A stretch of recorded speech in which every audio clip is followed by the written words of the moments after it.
Hello အားလုံးမင်္ဂလာပါ mitdc ကွန်ပျူတာသင်တန်း YouTube channel ကနေပြီးတော့ကြိုဆိုလိုက်ပါရစေကျွန်တော်ဒီနေ့မျှဝေပေးသွားမယ့်တခင်ကတော့ Microsoft Excel ထဲမှာပေါ့နော် Microsoft Excel ထဲမှာ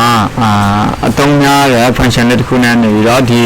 video ထဲမှာရှင်းပြပေးသွားမှာဖြစ်ပါတယ်ဒီသင်ခန်းစာကိုမစတင်ခင်မှာကျွန်တော်တို့ရဲ့ YouTube channel ကို subscribe မလုပ်သေးဘူးဆိုရင် subscribe လေးလုပ်ထားပေးဖို့တောင်းဆိုပါတယ်ကြည့်ဒါဆိုရင်တော့အရင်ဆုံးကျွန်တော်တို့က Microsoft Excel ကိုဖွင့်မှာပေါ့နော်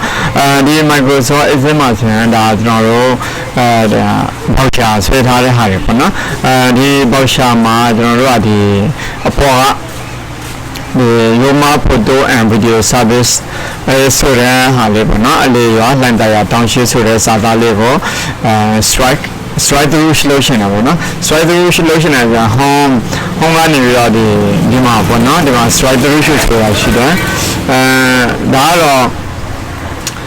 underline ပေါ့နော်ဒါကတော့ underline တားလာပေါ့နော်အဲ့လိုမျိုး underline တားလာမဟုတ်ဘဲနဲ့ strike through လုပ်တဲ့ပုံစံမျိုးကိုပြပေးမယ်ဒါဆိုရင်ဒီနေရာမှာ strike through လုပ်ဖို့အတွက်ကိုနေရာမရှိဘူးပေါ့နော်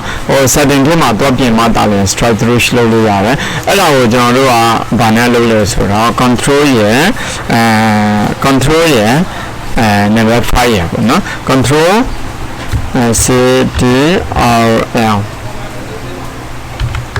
Control plus 5 Control plus 5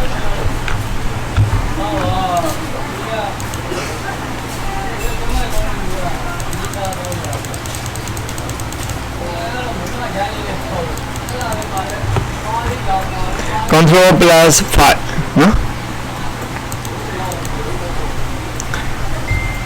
The control plus 5 နဲ့ပြီးတော့ကျွန်တော်တို့ကဘာလုပ်လို့ရလဲဆိုတော့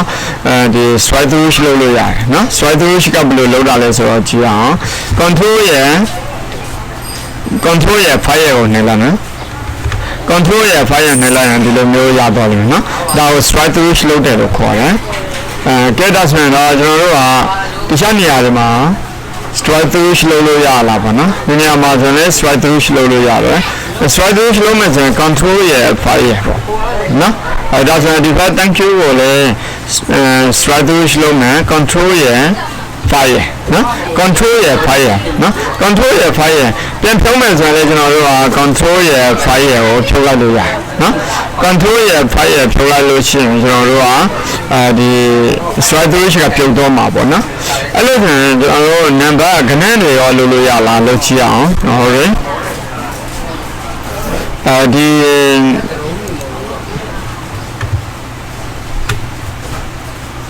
မှာ number တွေရှိတယ်2001 2002 2003အဲ့ဒါလေးတွေကိုကျွန်တော်တို့က control ရယ် 5 ရယ်နဲ့ strike through လုပ်လို့ရတယ်ကိုကလုပ်ရတဲ့အထီးကိုကျွန်တော်တို့က select ပေးမယ် control ရယ် 5 ရယ်နှိပ်လိုက်မယ် control 5ဆိုအရင်လုပ်ပြီးသားရှိတဲ့ဟာပြတ်တော့မယ် control 5 ရယ်နှိပ်လိုက်လို့ရှိရင်အကုန်လုံး strike through ပေါ့နော် strike through လုပ်လို့ရမယ်ပေါ့နော်အဲ့ဒါကအရင်တုံးဝင်တဲ့ function တစ်ခုဖြစ်တယ်အဲ့ဒါကြောင့်မလို့ဒီ Excel ထဲမှာပေါ့နော် strike through ကိုလေးလေးခုနဲ့ကျွန်တော်တို့ကလုပ်လို့ရမှာဖြစ်ပါတယ်အဲ့ဒါကြတော့ခုနကတော့ပြတဲ့ဟာလေ strike through ကဘာနဲ့လုပ်တာလဲဆိုတော့ control ရယ် 5 ရယ်နဲ့ကျွန်တော်တို့က strike through လုပ်လိုက်တာဖြစ်ပါတယ်ကဲဒါဆိုရင်တော့ဒီသင်ခန်းစာကိုနားလည်မယ်လို့ထင်ပါတယ်အရင်သင်ခန်းစာတွေမှာလည်းကျွန်တော်ကဒီကင်မရာ2ရဲ့အကြောင်းကိုကျွန်တော်ရှင်းပြထားတာရှိတယ်Excel ထဲမှာ function တွေပေါင်းတဲ့သိမ်းနေရှိလို့ရှိတယ်အဲ့ဒီထဲမှာကျွန်တော်တို့ကတရားတင်းနဲ့ဒီ Excel ဘာသာရပ်ကိုအကုန်လုံးကျွမ်းကျင်မှာတော့မဟုတ်ဘူးကျွန်တော်တို့ preparation